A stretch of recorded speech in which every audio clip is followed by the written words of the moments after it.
What if I told you there are individuals who are willing to risk everything just to export that precious cookie butter from Trader Joe's to the Canadian population? Well, that's exactly what we're going to be talking about today. The infamous Pirate Joes. Not exactly subtle there, huh?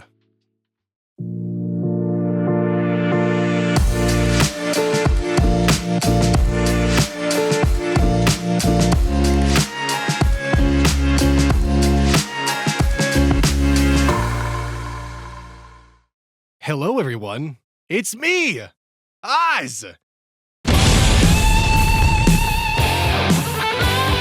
Your local floor goblin, here back with my aluminum bat ready to take your shins out and bring you down to my level, so I can regale you with interesting facts on today's Friday Fun Facts.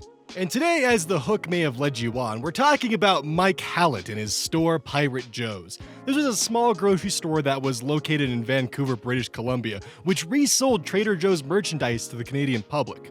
Mike Hallett is a man that can only be described by outsiders as pure, chaotic energy, my kind of person, though his website bio more calmly describes him as a professional daughter embarrasser. And the only living pirate to have a Wikipedia page. From donning elaborate disguises in order to purchase goods from Trader Joe's to running for mayor in 2020 and likely again in 2022, his story and the one of Pirate Joe's is something worth listening to.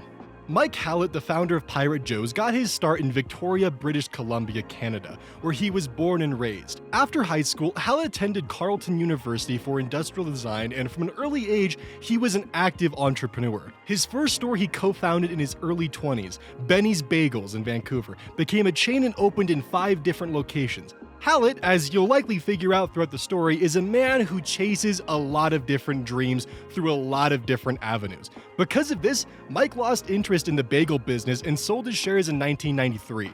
The true tale of Pirate Joe's begins during the time after Hallett got out of the bagel business and was bouncing around the US from San Francisco to LA to New York. As he was living in the United States, Hallett became fond of the benefits of having more grocery store chain options than that was offered in Canada. For example, while living in San Francisco, Hallett began going to Trader Joe's and became enamored with it. Now, for those of you who aren't aware, Trader Joe's is a grocery store founded in 1967 in California that features unique products like their famous everything but the bagel seasoning, or their popular cauliflower jalapeno dip, or my personal favorite, the cookie butter, because that stuff is unholy and should not exist, but dear God, is it good. Just grab a spoon and I don't want to say anymore. Now, a lot of these unique goods are oftentimes purchased directly from the suppliers, and Hallett fell in love with the variety of food items they offered and the strange store-brand options that they had. He is quoted as saying that his first child was literally conceived. Oh my God! He is quoted as saying that his first child was literally conceived on Trader Joe's tamales. When he met his wife, he moved back to Canada, residing in Vancouver and giving up the tech industry. He needed something to do during the workday and felt a strong desire to start something new. He wanted a new project, but what? Hopefully not conceiving any more children on tamales. One fateful day, Hallett traveled across the border to Bellingham, Washington to stop at Trader Joe's. During his shopping, he found out that the store was filled with Canadians purchasing Trader Joe products that they couldn't get in Canada. Now, you see, there are no Trader Joe's in Canada, but a lot of people have lobbied for their expansion there. It was on that grocery trip that Mike Hallett formulated the concept for Pirate Joe's. Over the next 6 months, Hallett began manifesting the dream of his Canadian Trader Joe's. It was then that he decided to purchase large quantities of Trader Joe's products and legally take them over the border. Those products would be placed on the shelves of his shop and resold to Canadian buyers. Now, the original store was located in a bakery that Hallett rebranded to look unsuspicious. According to the New York Times, he opened his first store in a former Romanian bakery on January 1st, 2012, and later relocated to the storefront of a former dry cleaners. The storefront from the Romanian bakery originally left up, going from Transylvanian peasant bread to Transylvanian Trading Company. Hallett would sell these products legally, and you might be wondering to yourself, how is reselling groceries in another country, how is that legal? Well, it's called a gray market. If you think of it in color terms, a black market is a market that, well, sells goods illegally. that being stolen goods, illegal goods, or selling goods against a country's standards. A white market would simply be legal selling goods to the general population according to a country's standards. Now, a gray market is something in between. A couple of examples of this might be cameras that are purchased in another country and resold at a discounted rate on eBay or Amazon, or even a store that doesn't have an online presence having shoppers resell their goods online. In some cases, distributors or retailers may have an excess of goods or stock, and then later they sell those goods at a discounted rate to other distributors who then sell them back to consumers at cheaper prices. You can probably think of some stores that would be considered sellers of a gray market. Maybe this would be Marshall's or Goodwill or those shops that have the Amazon return boxes or stuff like that. Now, Hallett was simply a buyer of a good and selling his property back to the public at a different price. He was just a reseller, and a good one at that. Hallett was determined to do everything through legal channels, but legal can also mean challenges. There were some issues and stopping points with bringing the products over the border and reselling them because they were food items. According to an interview done by Price Economics, in order to sell the items in Canada, he also had to print out new nutrition labels for each of them that met Canadian regulations. He devised a system, then drove to Bellingham and bought one of everything to test it. Quote, "The cashiers cooperated. They knew what I was doing, so it was an easy checkout. Instead of going through the cart, they just charged me for one of everything." End quote. Hallett was able to head over the border multiple times thanks to his dual citizenship in Canada and the United States, with his father being an American. Multiple Trader Joe's trips were easy to do. There were a lot of people that were part of the Trader Joe's empire that helped him out in the beginning, including the cashiers at the Bellingham store he started grocery shopping with. Even the junior manager of the Bellingham Trader Joe's assisted Hallett as well in acquiring all of his goods and planning out the process. Upon his first week open, Hallett had a decent stream of customers, but it was his second week that caused him problems. Hallett would return to the Bellingham store to purchase more groceries and found himself confronted by the senior store manager, who had found out what he was doing. That senior store manager called corporate, unsure of what to do. Now, corporate didn't exactly like the idea of someone reselling their food and kicked Hallett out of the Bellingham Trader Joe's and banned him from the store for good. And of course, that's not where this ends. Not surprisingly, Hallett found another way to acquire the goods he wanted. The new method was to travel 3 hours over the border to Seattle, Washington, to hit up their local Trader Joe's for the goods he needed. His store started small and quiet in its Romanian bakery shop, turned grocery reseller. Workers at the store would advise the customers to keep the store on the down low to avoid suspicions. Nothing he was doing was illegal, but it was best to keep the store quiet just in case the retail giant Trader Joe's got wind of their shop location. Unsurprisingly, people loved his store, but Trader Joe's?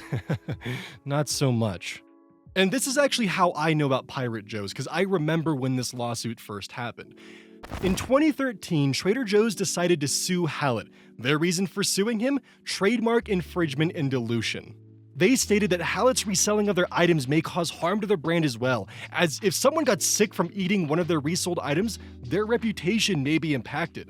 Now, according to a PDF from the United States Court Opinions, Trader Joe's told Hallett that it does not sanction his activity and demanded that he stop reselling Trader Joe's products from Pirate Joe's. Hallett refused. Trader Joe's declined to serve Hallett as a customer, but Hallett, undeterred, began donning disguises to shop at Trader Joe's without detection, and even driving to Seattle, Portland, and even California to purchase Trader Joe's branded products and evade Trader Joe's refusal to sell to them. They also argued that Hallett's store used their bags, which contained their logo, as well as a lettering style and store setup that was similar to theirs. The monstrous legal battle forced Hallett to spend thousands of dollars fighting the lawsuit, and later, he raised money to try and make up the costs. One of his reasons for fighting so hard was that he learned that the company he loved so much, Trader Joe's, was also a seller of the gray goods market. Not so far off from himself. Hallett even discovered that Joe Coulomb himself, the original owner and CEO of Trader Joe's, which is now controlled by the German owners of a discount supermarket chain, defended his decision to sell gray market stock in the 1980s. According to a 1988 article in the LA Times, in 1985, Trader Joe's sold bottles of Dom Perignon for $33 a pop, about half its price at many other stores. What right did Trader Joe's have to sue him for doing the same thing their former owner and CEO defended doing? If they could do it, so could Mike Hallett. Armed with this knowledge and an endless amount of determination, Hallett continued to fight the lawsuit. In an interview by CBS Sunday Morning, Hallett said that Trader Joe's is missing the point of his store by suing him.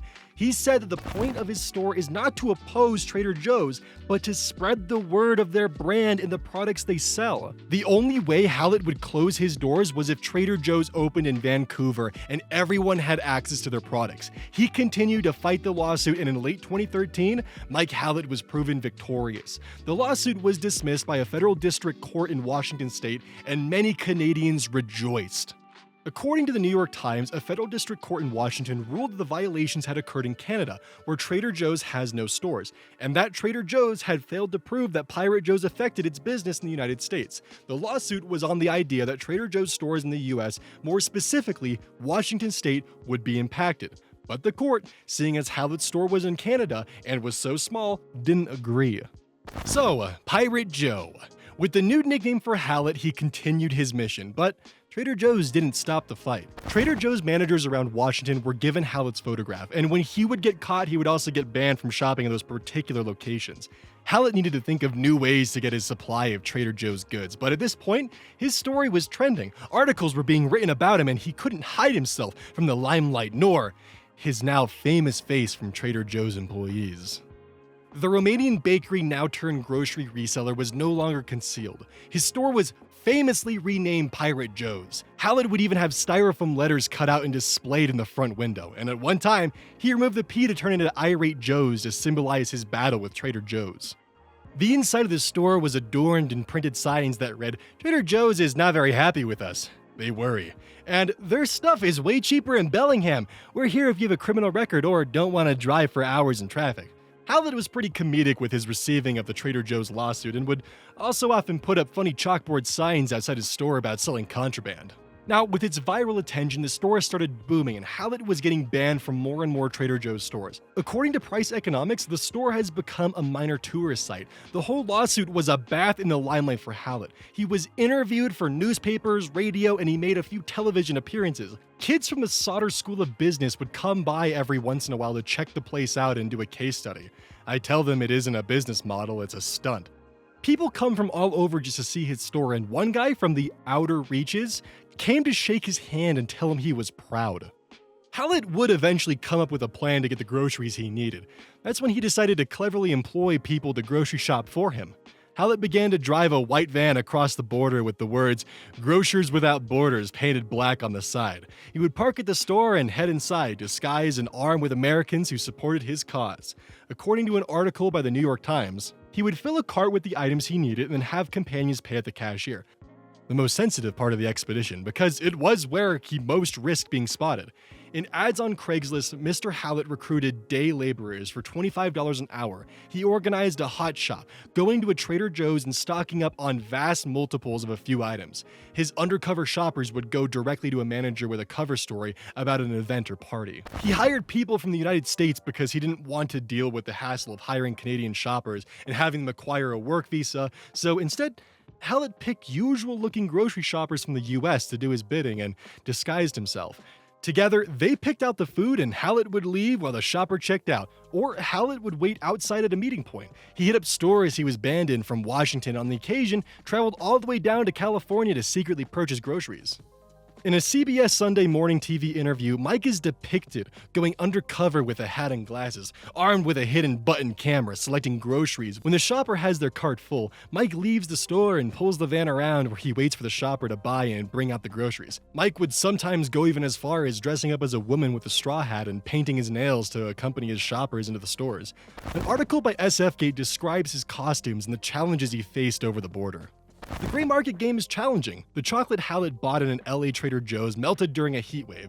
Chicken jerky dog treats were confiscated at the border because a special permit was required. And his unmarked white van, which can hold well over 100 bags of groceries, often unsurprisingly invites suspicion. Once, to avoid being recognized, he decided to cross-dress. He was putting on a leopard muumuu, earrings, and flowered flip-flops in a Rite Aid parking lot when someone called the police, figuring he was gonna rob the drugstore. "My nail polish wasn't even dry yet when 3 cops showed up," Hallett recalled. His determination went unmatched, and he continued to bring groceries over the border and sell Trader Joe's products to the eager and growing Canadian market. His products were expensive. He needed to increase the prices of each product in order to make up for the cost of bringing over the goods. But it definitely did not deter visitors. People were willing to pay high prices rather than drive across the border for the cheaper products available at Trader Joe's. At the point when the CBS interview came out in 2015, Hallett is said to have spent nearly $800,000 at Trader Joe's alone, claiming, probably rightfully, to be their best customer. Mike Hallett's main reason to continue to push on despite the opposition was because he, like other local Canadians, wanted food options like those offered at Trader Joe's, but didn't have a place to buy them. When asked by NPR whether he planned to expand, he talked instead about the market that Trader Joe's has created in Canada without even having a store in Canada. Ear-Raid Joe's is a unique response to the market Trader Joe's created in Vancouver when it opened a store just over the border in Bellingham. I feel like they should either open a store up here or leave the free market to sort itself out. Requiring a 160-mile round trip across an international border to get their products is anything but neighborly. Trader Joe's had created a demand in Canada for food options that offered organic, non-MSG, and various dietary options that were located all in one place and were guaranteed quality. According to an interview done by Vice, Hallett describes his love and desire to bring those food options to Canada. Trader Joe's was the only grocery store I found that said, "We ensure our products are containment and junk-free because we work directly with our sources.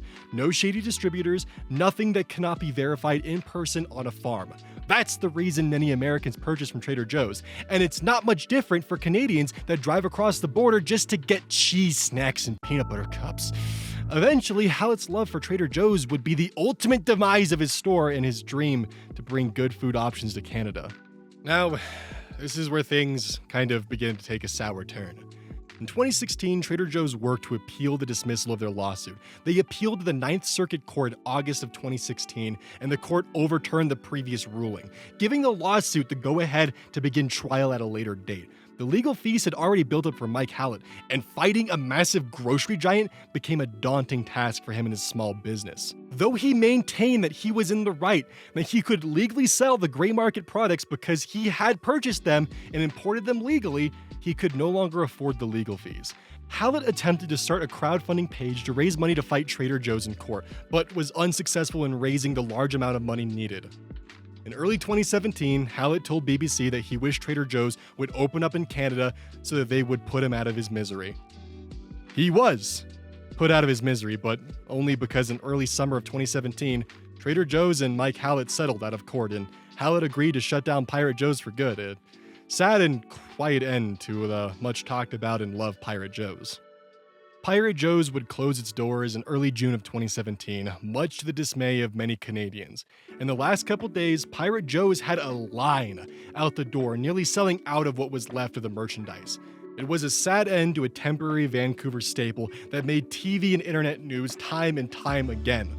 Pirate Joe's had existed for around 5 years, and he had touched the hearts and stomachs of many Vancouver shoppers and defied those who told Hallett he was crazy. Now it's time to talk about the aftermath. Though Pirate Joe's closed, Mike Hallett, as chaotic and thrill-seeking as he is, went on to bigger and better things. According to his website, in 2019, Mike worked with others to create an app called Art Finds Me. Quote, Art Finds Me is a geolocation-based app to connect artists, tourists, and patrons, best described as Burning Man in a box. Funded in 2020 by a Canadian Council for the Arts, Mike Hallett leads user experience design and software engineering, end quote. Hallett then decided to begin working on a store with his sister that would sell healthy fast food alternatives, something he talked about when Pirate Joe's was still in operation. A healthy McDonald's, if you will. They are utilizing an old gas station and converting a portion of it into a restaurant, and the 2 car wash bays into business incubator spaces, which will support local entrepreneurs and artists. Finally, in 2020 and again in 2022, he ran and is planning to run again for mayor in his town of Lake Cowichan, located in British Columbia, Canada. His website includes information on his budding political career, but outside of that, his long version bio states that his experience with his businesses gives him a good platform to jumpstart with. He knows what it's like to build a business and how important it is to pay a fair wage to employees. And according to his website, quote, His experience with cross-platform software development tools, construction, and popular retail business provides him a deep talent stack, well-suited for bringing long-overdue efficiencies, transparency, and entrepreneurial energy to the municipal system. As the owner of Pirate Joe's, he was a popular advocate for more affordable food and better selection, especially for vegans, gluten intolerant, and the under-supported food lovers with allergy and pesticide intolerances. As of now, he still lives in Canada chasing his entrepreneurial and political careers. He has 2 daughters and is continuing his adventures in directions we probably will never predict, just maybe not in the grocery market. Now, with all that being said, Trader Joe's is a massive food giant that many people love and adore. Their unique snacks and food options bring in millions of customers each year, and for Mike Hallett, Trader Joe's opposition was a challenge to conquer and a source of delicious food to share with his fellow Canadians.